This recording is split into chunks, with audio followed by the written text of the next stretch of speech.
हे संजय, वासुदेव ने यह क्या कहा? महाराज, यहां पर तो वासुदेव कृष्ण के स्वर ही बदले हुए हैं, जैसे ये स्वयं वो नहीं बल्कि कोई और बोल रहा है।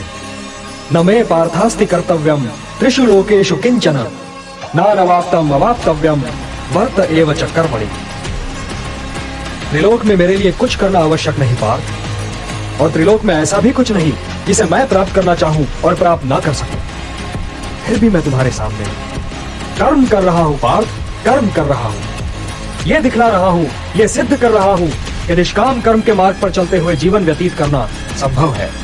महाराज, कुंती पुत्र अर्जुन क्या समझे ये तो मैं नहीं जानता, किंतु स्वयं नारायण के अतिरिक्त तो कोई और इस शैली में बोल ही नहीं सकता।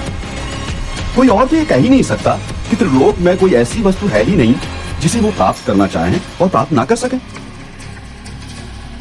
वो कह रहे हैं कि त्रिलोक में उनके करने योग्य कुछ है ही नहीं, फिर भी वो कर्म कर रहे हैं कि यदि वो कर्म नहीं करेंगे तो संसार में दृष्टांत मानकर कर्म को त्याग देगा और कर्म चक्र ठहर जाएगा, और उसके ठहर जाने से समाज नष्ट हो जाएगा, और इस सर्वनाश का कारण वो ही ठहराए जाएंगे। संजय, ये तो कोई साधारण या असाधारण पुरुष कह ही नहीं सकता, और ये वाक्य तो यदि किसी ब्रह्म ऋषि के भी हो तब भी ये अहंकार का प्रदर्शन माना जाएगा।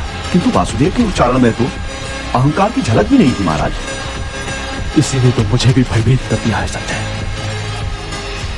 यदि वो इस स्वर में मुझसे भी धनुष उठाने को कहें तो अपनी नेत्रहीनता भूलकर मैं भी धनुष उठा लूंगा। संजय, तो क्या अर्जुन गांधी उठा लेगा?